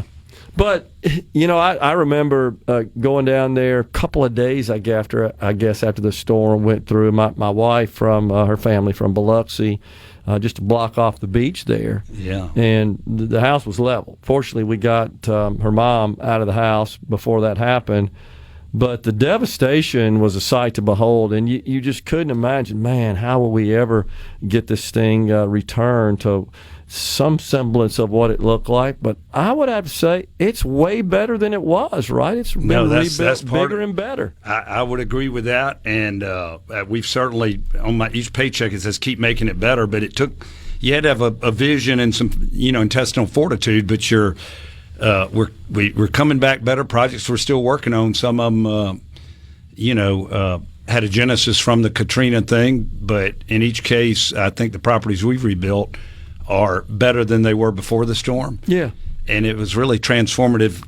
Made me a better person. I'm not sure I'd want to sign up for seconds on the therapy. Yeah, I get it, but man, that certainly just in my visits through the years, it just keeps getting bigger and better all the time. The coast is certainly a gem for the state of Mississippi, and a robust, thriving economy, and lots of upside in the future. And in fact, one of those is a project you've got going on. Talk about that. Yeah, I met with the mayor of Gulfport yesterday. Hugh Keating, a nice breath of fresh air there, but he told me they've continued to experience population growth in Gulfport, and we're working through all of the permitting processes. But one of the oldest golf courses in the nation was called the Great Southern. Yeah. And we're retaining the name, but we're remaking it as an upscale, community that will house, I think, 484 homes ultimately. Okay. And it gives productive young people, middle-aged people as well, an opportunity to have a nice neighborhood, a nice home that's new, modern, storm-resistant on high ground on the coast. Okay. So a lot of those opportunities now are north of the interstate, but Yeah. I believe that a lot of the reason people move to the coast has something to do with the word the coast, right? Yeah, I think that's right. Exactly. Beautiful views and scenery, and lots of great shopping and amenities. Just a lot of good stuff going on down there. What is, and it'll get better as you bring that many homeowners. That probably going to be 1,500 people living in those houses. Wow. That all of a sudden are in an area that right now is just a fallow field. Okay. So, Gordon, do you foresee that this will attract new residents to the area, or would this be that would move into those houses, or existing residents perhaps making a move, transitioning, and then opening up their houses for new residents to come in? I think it's going to be a healthy mix of both. Okay. But I think it's a real opportunity to improve the neighborhoods around it because, as you said, they may trade in Old Betsy, and a younger couple can enter at a price point that's not available on the brand new product. Okay. And then they fix it up, and this is kind of a story of revival and rejuvenation that goes on in cities around this country. Interesting.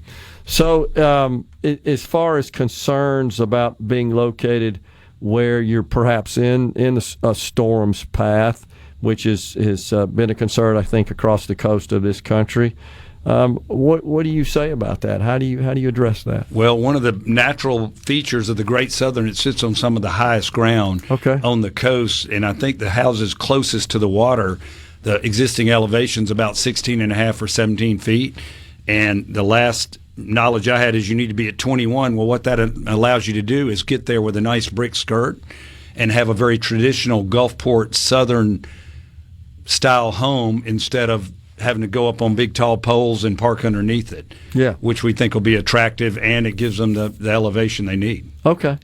And, of course, this is good for the city and the entire coast economy as well, right? When you're bringing in the residents like that, they're investing, and from the construction phase to everything that happens after that. That's correct. Your sales tax, your additional economic base, 484 homes, I believe it is, and price range right on the water will be a little higher than the rest of them. Yeah. But nowadays, a starter home's $400,000, so the math adds up pretty quickly as to the and across the board, really a positive. Schools, your banks will be smiling. It should be nothing but good a positive. for everybody. That's how I look at it. Yeah. Yeah. Awesome. So, how long has this project been in the works, Gordon? We've been working on it about 3 years now. There's some folks that live around us that some people, I get it, they call it NIMBY. Some people just resist change. Sure. And I think if they had a vision, and our experience in the past has been some of those people that resist change will end up being homeowners there.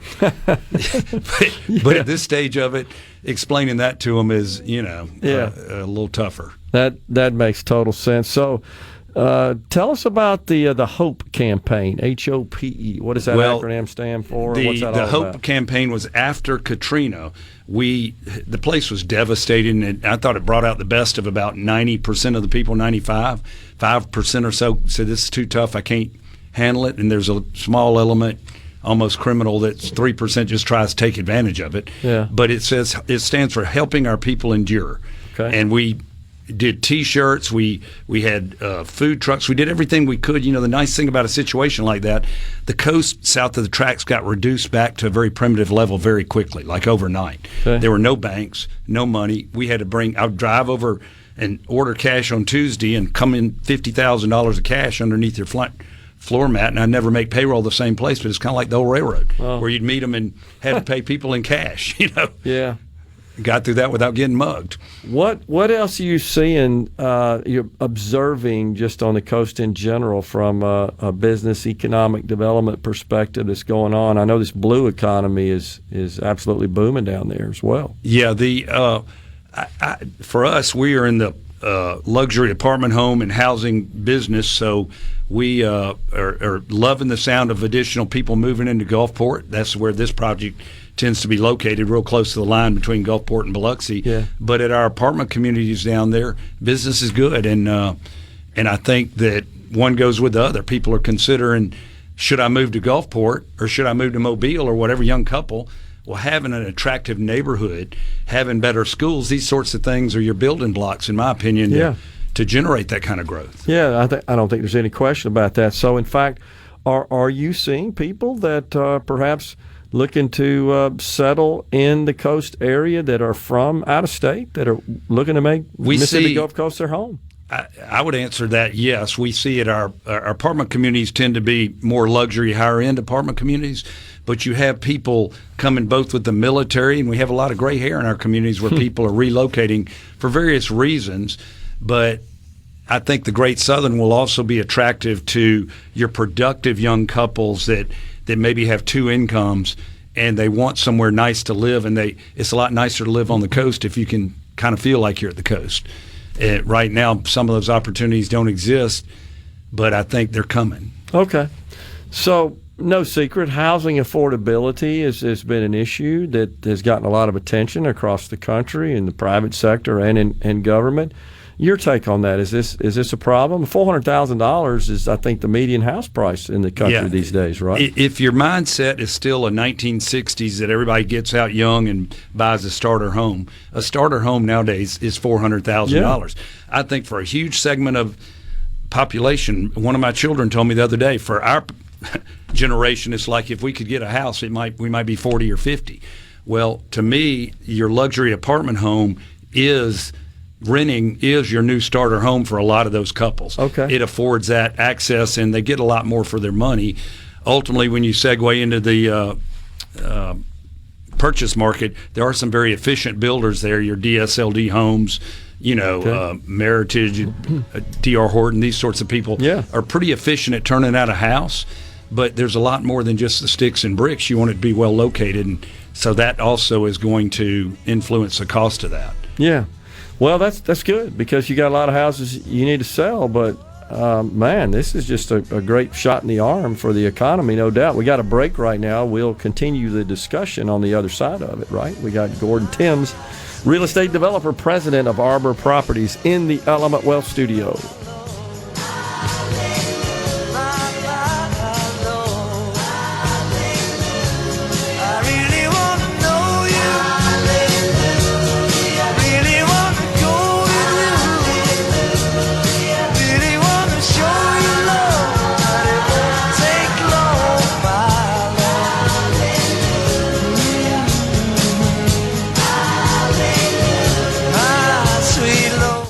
You hear that?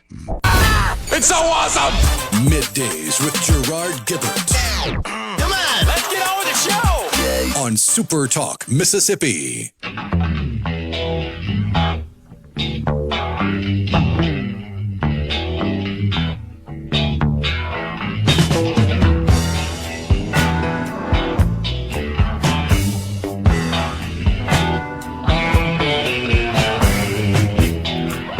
Welcome back, everyone. We're visiting with Gordon Timms, real estate developer, president of Arbor Properties, talking about the Hurricane Katrina, year 20 since it ravaged the Mississippi Gulf Coast, New Orleans as well.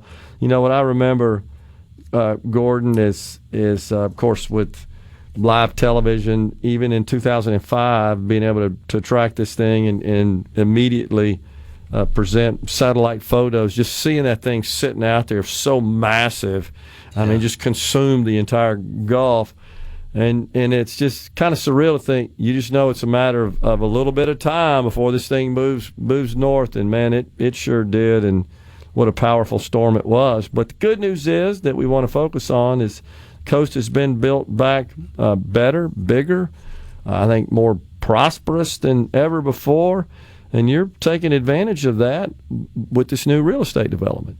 Yes, we're long-term believers in the coast. I mean, we have done nothing but increase the number of communities we've here. And I told somebody we first went there when the Biloxi Bell showed up and they legalized gambling. Yeah. But after you went through that thing with Katrina, I had a soldier got back from Iraq, gave me a hug, had tears in his eyes, said, "This is worse than anything he saw in Iraq." Wow. And it's hard to explain that to people that weren't there. But going through the process of rebuilding, I tell them that now my connection with the coast is much more of an emotional, almost like a home type thing. It's because you had to go through all that there, and I never imagined I'd ever have to do that. That's incredible. But it made me a better person, I'll say. But it, like you said, you probably don't want to sign up for the therapy twice, right? Well, I mean, you've been doing this for a long time. Certainly you got something else on the boards. I know this is going to consume you. This is a big project. Yes. But knowing you and folks in your industry, they're very aggressive and always thinking about the next one, right? Yes, we try to follow what I call a responsible growth strategy to our company, but the first tenet of what I call responsible growth is we have to grow. Now, that doesn't mean necessarily crazy and out of control growth, but we try to keep a healthy balance, and we're looking at a couple other opportunities on the coast. Okay. A couple of those aren't quite in hand yet, so but we don't intend to do anything but, Lord willing, continue to grow with the community there and build quality communities. And I think this, to me, the Great Southern right now is a fallow field. It sits right in the middle of the coast, and it's like a really pretty girl missing her front tooth. So I feel like once you put those great-looking homes in that neighborhood there, it's going to fill in the smile and just make it better. The passing of the big, beautiful bill in Washington, do you see that as a positive for your industry, for the economy in general? Is there some impact there, or really not? Really doesn't change much? Well, I'm not as up on the details as I have been, but I noticed that the economy still seems to be doing well. It didn't go into recession like people were predicting. And so to the degree that our country does well and prospers, I think it's like, what do they say, a rising tide in the harbor lifts all boats. So that's kind of how I'm viewing it. Yeah, it appears to be. Is there anything, Gordon, you'd like to see our state government do that would benefit you and your industry, or just thoughts overall? Well, I think the governor's a great man, great guy, and so I don't have a lot of complaints in our industry. As a builder developer, we'd like permitting to be about a 2-hour process and cost us a dime, right? Yeah, so sure. That's always seems to be the big hurdle, though. Yeah, the permitting. It is, and it takes time, and that's what this project. Think about the Great Southern really went down, and Katrina never recovered, and we've been working on getting through the hoops and whatnot for about 3 years now. Obviously, if that could be shortened to maybe 2 years, we'd already be a year out of the ground building. Yeah. So I don't think at some point we need to do what the regulators need to do, and we'll work cooperatively with them. But at some point it almost becomes a penalty on the community as well, because all that economic growth we were talking about, guess what's not happening while you have people just not expediting the permitting.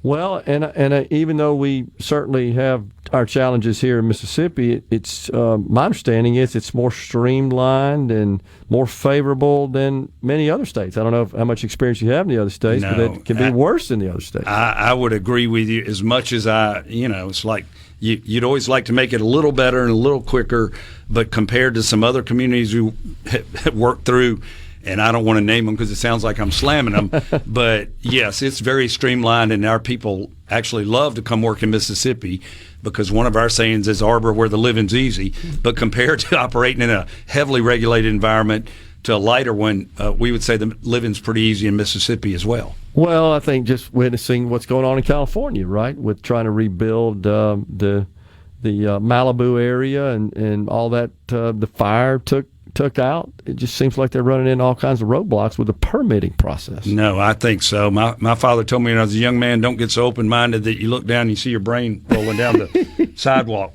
And sometimes I wonder about on that left coast out there.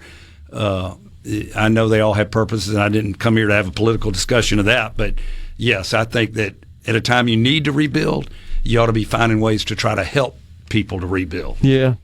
Seems that to be the case. But I think we're fairly blessed here in Mississippi to have a fairly business-friendly regulatory environment and permitting process. I've heard lots of positive feedback about that. I would agree. I think we're very blessed, and there's a lot of reasons I love Mississippi, and that's one of them is that, in my view, they're more sensible and a little bit ahead of most other states that we work in that regard. So I couldn't agree with disagree with the word you were saying there. Yeah.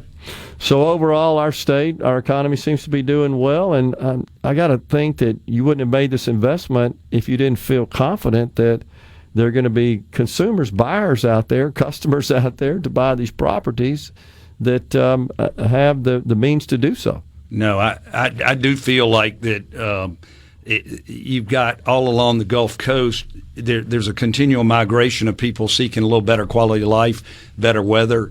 Some of them are retirees. We've heard them called snowbirds, other names. But when you have a good quality of life, I think it just attracts people. Yeah. Well, I always feel like, honestly, Gordon, we have a really good story to tell in Mississippi about that. We just got to be a little better at telling it. No, I agree with you there, too, because, frankly, when we build a project in Florida and you build one here, they're the same building, but the processes, like you say, are different. But pretty much you're getting the same thing, but you get a lot more for your money in Mississippi. Interesting. In my opinion. Okay. Well, you would know. I mean, that's of all the major purchases a person makes or a family makes, that certainly buying a home is number one, tops the list. I think most people's budgets that are sensible, rent or their mortgage is probably number one on their list. Yeah. And so we have also a reasonable tax environment, and that's improving now with passing legislation that will phase out our income tax. It seems like it would certainly make our state even more attractive. I think it'll make it a lot more attractive to people retiring that have money. I think Florida's had great success with that, in that most of their migration in the past 3 or 4 years has been from people that are bringing a lot of money with them. Yeah. Because they ditch the house in Chicago or wherever, and they show up, and so when you're bringing in people, you'd rather bring in those people than people who don't have great things on their mind or something like that. Tired of bearing the cost of those high dang taxes that they have in those states, and that's why so many have left, moved into Florida, Tennessee, Texas as well, and we got to include Mississippi on that list with the low tax burden we have here. I don't disagree with that. It's worked very well for those states, particularly the state of Florida, and I just think at some point we get in that game and you'll see more people that have a little something to bring with them, which then they can afford to buy that home that might be just a little bit agree. And if they can, nicer and up in price. Oh, yeah, and if they can, that means they're buying lots of other stuff, too. They got to buy furniture and drapes, and they're going to buy vehicles and spend a lot of money in the local economy. Absolutely. Eat out at a nice restaurant, all that stuff. But they got to have a place to live to start with. That's exactly right, and whether they're starting or moving up, we'll do our best to help them. Well, it's great that you were investing that way and helping to develop the Mississippi Gulf Coast, no doubt. I think it's again one of those things that people that have never been there and they observe it, witness it firsthand when they visit, they're pretty blown away. Many of them, I know from that Cruising the Coast event, will decide they're just going to take up their residence there after they visit it for the first time. Absolutely. You can, as a retiree, your dollar goes so much further and you enjoy a really nice quality of life. Whereas if the further south you go in Florida, that's not really available. Well, that's true. That's a good point. Yeah. Gordon, appreciate you coming in and telling that story, man. And again, congratulations on your success. And I want to extend my thanks to you for believing in Mississippi and investing. It's a really good deal you got going on there. Appreciate it, man. Well, thank you. And I'm pleased and honored to be invited back on your show again. You bet. Gordon Timms, real estate developer, president of Arbor Properties, has been our guest in the Element Wealth studio. We're stepping aside for a break. Half an hour of Middays remains. Please stay with us.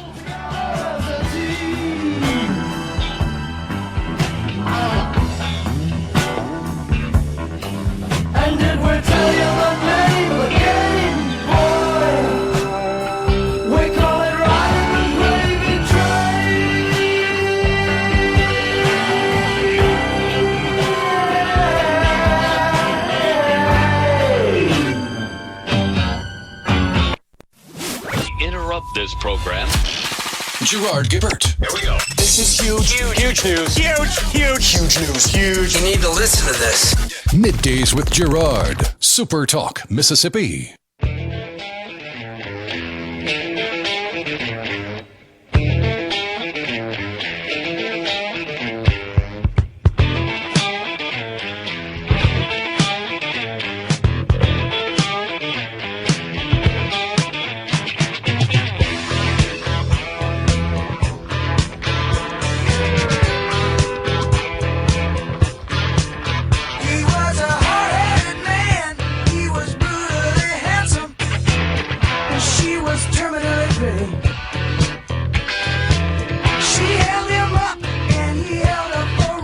So earlier you had played More Than a Feeling by Boston, and I said it reminded me of my freshman year at college. That was the popular music. It turns out that it was actually their first debut album, which of course included that big hit, More Than a Feeling. It was released in 1976 yesterday. Oh, really? Yeah. Well, that was just a coincidence. Yeah, exactly. August 25th, 1976 is the date that the original Boston album entitled Boston, that everybody's familiar with the cover. It's got the guitar upside down, sort of done in the shape of a flying saucer with fire coming out of the cavity there in the guitar. So, man, yeah, we were all enthralled with it, like every song, on the album. That was a big one, one of the probably best debut albums of all time. No doubt about it. But it was 1976, August 25th. Man, oh, man. Pretty good stuff there. Let's see here on the C Spire text line. Thomas wants you to know they're running 40 gigabit cellular, so we don't need fiber anymore. And so that is short-sighted, Thomas, and here's why. You're thinking about capacity and applications of today. And I can remember, this is crazy, Will, when IBM introduced the IBM PCAT. That was an 8286 Intel processor machine. That was essentially an improvement, if you will, from the original PC, which was the 8086 processor, and the 8286 extended the instruction set. It was just faster, essentially. But here's what I remember. It came with standard with a 40 megabyte hard disk. And I remember people saying, nobody will ever fill up 40 megabytes. So, Thomas, it's kind of like closets in your house. Oh, we'll never use all this closet space, right? And about 2 days later, your closets are overflowing. You use what's available. That's just the way we humans are. And then next thing you know, you wake up and say, I need more. So I believe it's very short-sighted to assume that, that's the most we'll ever gonna need. Mm-hmm. And though as much as I think delivering wireless internet is a smart thing to do and a way to reach some of our rural areas that are the most difficult to get fiber to from a cost perspective, they're still not at the point where that is a substitute, nor do I believe it ever will be, for the speed of light, which is what fiber is. So you get some of these really out rural areas that maybe are best serviced. I'm with you on wireless, with wireless connectivity than wired connectivity. And by the way, that doesn't mean fiber all the way to the house. You can still push a significant level of bandwidth across copper. So you don't have to have the last mile to the house or to the structure be copper. Be fiber. It could be copper. It could be fiber on the backbone and then copper on the final connection there. Yeah. We were talking about Jackson earlier. Yeah. I don't know if you saw the news. Caleb just told me. Joseph Wade retires as Jackson Police Chief. Hinds County Sheriff Tyree Jones takes over as interim. We were talking earlier about national crime rates and how Mississippi's been kind of thrust into the middle of the headlines thanks to Gavin Newsom. And also, we didn't talk about this. They played some clips on the news, but J.B. Pritzker, the governor of Illinois, called out Hattiesburg yesterday. What a nut. Yeah, he said, and I pulled it up here, he said, Memphis, Tennessee, Hattiesburg, Mississippi have higher crime rates than Chicago, yet Donald Trump is sending troops here and not there. Ask yourself why. Hattiesburg Mayor Toby Barker responded on Twitter, Twitter, whatever. I can't repeat the first word that he said. BS, basically. Hattiesburg literally has one homicide this year. Every crime is a tragedy, and no real leader ever cheers on another city's challenges. But someone tell this out-of-touch billionaire to get his facts straight and do his political posturing some other way. Right. It's amazing that we had this little dust-up going on. Again, I'm just going to say it makes no sense that that these folks, these political leaders, are pointing to others like na-na-na-na, boo-boo, thumb your nose type stuff. We ought to be talking about solving the problem because one homicide is not acceptable. Yeah. We ought to be talking about solving the crime problem. It doesn't matter if you have low crime or high crime. It's still crime, and what we should be seeking is zero crime and ways to prevent and address that and deter it. It should be in the focus rather than trying to make this a political issue. And there's no doubt. This is where Pritzker and Walz and Newsom and all the Democrats that are fighting the president and trying to clean up the crime problem in this country are just wrong. And if you wanted to make it political, is that they have really amped up their efforts to coddle criminals and to, what I like to say, is decriminalize crime and criminalize the victims. And now you're seeing, 2.5 million people, as an example here, have signed this petition to release this Indian driver, right, that ran over 3 people, and we discovered can't speak English, failed the English proficiency test, couldn't read basic U.S. road signs in English, and they're wanting to let him go. He ran over a family. Where does that come from? And then this guy, this Brio, whatever the heck his name is, the one from Maryland, and now they're having these dumb little rallies and all these stupid chants and little songs and stuff. Again, providing and showing more deference and concern for an illegal crook, someone who committed crime against American citizens, than they do law-abiding Americans that are the victims of these crimes. Unbelievable. See, this is where the National Democrats just they immediately go, well, whatever Donald Trump is saying, I got to go the exact opposite. What I would have probably done is I'd have probably said, yeah, we need them in certain neighborhoods. Bring them on. Totally agree. And I would get down there and I would be boots on the ground if I was J.B. Pritzker in the worst neighborhoods in Chicago and say, yeah, we need help. That would endear him to the voters. I agree. That would endear him. And you know what? Donald Trump probably back off on it. Oh, exactly right. And so the point is that you just made is this wouldn't be necessary if you guys would stop with these policies, again, that seem to prioritize the rights, as they say, of these criminals over law-abiding American citizens. This would be unnecessary. I mean, you got the New York candidate, mayoral candidate, I can't remember his name, but he's wanting to get rid of misdemeanors. Yeah, Zoran Mondami. Yeah, he wants to eliminate misdemeanors. It's the same thing in California when they said everything less than $900 in terms of robbery, theft, we're just not even going to pursue.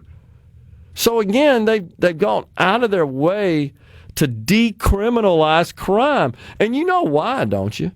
Because, like it or not, and some people may say you're just being racist, the vast majority of the crimes are committed by minorities. Mm-hmm. That doesn't mean, and I'm not suggesting that white people don't commit crime. Of course they do. But the fact is, it's just statistically proven and is recorded in statistics. And, of course, they go crazy anytime there's a white police officer, law enforcement officer, that has an incident with a minority, such as was the case with George Floyd, and there's other incidents. It's like the jackpot. I'm telling you, I honestly believe, Will, they're running around high-fiving when that stuff happens. It fuels their agenda is what it does. And it shouldn't. That's sick. That's twisted. They're like celebrating that because they feel like that it kind of validates their position here that we're just all structurally racist, right? That's the big argument, that the country is just inherently racist.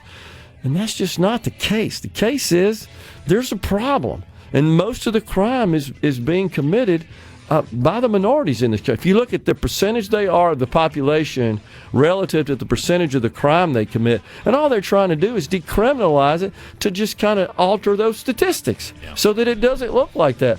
I say, well, why don't we address whatever the core problem is that is precipitating this crime? I happen to believe it's the dissolution of the nuclear family, and that's more prevalent in the black community in this country.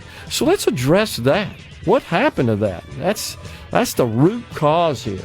Not crooked police officers, as they would like you to believe. Coming right back with a final segment.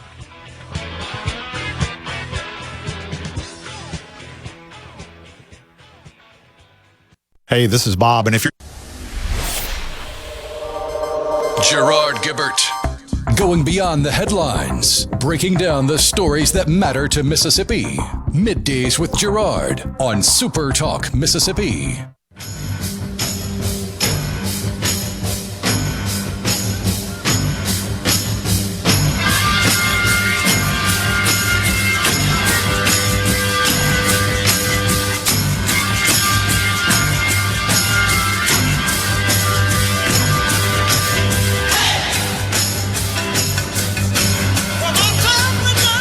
Welcome back, everyone. Matt in Burnsville says it's the software that drives the bandwidth requirements. Hey, and Matt, I agree with you. And I've been watching that my entire career. I mean, going back to the 70s with mainframes. It was always software needs more CPU, more random access storage, more offline storage. Okay, we gave you more. Then they create new software. I mean, it's a cat and mouse game that's been going on for decades, and that's a good thing. That just means software says, hey, guys, if you could give me more power, right, more compute storage, memory power, I could create these applications. Because creating software is like art. I mean, it literally is. You just start with an idea and a blank sheet of paper and start drawing. And if you're limited by the physical hardware, well, then that changes your design. And in the old days, we used to have to be real careful with the limited amount of processor cycles you could get and memory to process your instructions and data that you could store offline. And good news is we don't have to concern ourselves too much with that. But this advent of artificial intelligence, of course, is kind of the next phase of that evolution where, those tools need a whole bunch of physical infrastructure, which includes the bandwidth and the networking devices and the storage devices, the server compute platforms as well. So that's a good thing. Just one drives the other. Speaking of which, guess who announces tomorrow? NVIDIA. And the entire world is on the edge of its chair waiting for NVIDIA's results. I can tell you this, Will, is my opinion. If NVIDIA, it won't be so much about their last quarter. That's what they're going to be announcing. It's always the guidance, right? It's what do we think we're going to do in the future? And if they come out with negative guidance, the market's going to sell off significantly. But if they come out and say, and what they're going to be talking about is all our customers, which would be the Amazons, the Metas, the Googles, the Oracles, Supermicro, Dell, HP, IBM, all these people that are buying these chips that they make, if they come out and say, our discussions are good, our backlog is good, our opportunities look strong, so our order flow is doing nothing but increasing And that's got to increase by an amount that pleases the markets, by the way. It can't just be a little bit, because the market's kind of built on this just constant explosion every single quarter, NVIDIA, because that's an indicator of the rest of all the technology companies. If there's strong demand for what they do, that means all the other technologies companies are experiencing strong demand from the end user customers. Remember, their customers are not me and you. Their customers are the technology companies that deliver the services that me and you consume, right? So it's every time we're on our phone and we ask ChatGPT something, we're not the customer for NVIDIA there. We're the customer for ChatGPT and all the people that they're selling their tools to. But it's all the underlying infrastructure providers. It's AWS, it's Google, it's Microsoft, it's Meta, that are their customers. And if they say, yeah, the order flow's strong, the outlook is great, nothing but blue skies ahead, man, the market's going to go nuts, which is a good thing. So, ever heard liberals making a song? It's a disaster, says CNC in Senatobia. There's no real harmony or melody. It's basically like if you were singing the ingredients of a frozen pizza. Yeah, thinking about that group that's all in their little outfits. You've seen them with their little signs and their microphones, and they're singing all these songs, expressing their support for this Abreu crook in Maryland, that they're all mad about, I guess, prosecuting him or taking the full extent of the law against him for the crimes he committed. They're all freaked out about that. I mean, we talk about these 80-20 things, and President Trump has been on the 80 side for a lot of them, you know. Yeah. That might be a 95-5. Oh, yeah, I think you're right. I think the average person is like, what are we even doing here? Well, these nuts that are out protesting, what if this person that they're protesting on behalf of, had committed some crime against them or a loved one? Would they be there with the same attitude? I doubt it. Yeah, it's sick. Dan in Hattiesburg says, by the way, there wasn't one bad song on the entire Boston album. I agree with you, Dan. You could just put the needle on the front, just play the whole thing, flip it over, play the other one, and enjoy every minute. Yeah, Johnny in West Point, we covered this yesterday. Joe Max Higgins out at the link. That was a big story. It broke Sunday night. We still don't have any details, right, behind that. We're working to get him on one of the shows. Okay, awesome. So let's see what else we got before we get out of here. Michael in Brookhaven said, if squirrels are number 2, what's first? Natural disaster. Talking about network outages. It's typically natural disaster, and then you also got just equipment failure in there. But yeah, squirrels, crazy, but a big problem. Out of here today, back with you again tomorrow. Until then, stay safe and God bless everyone.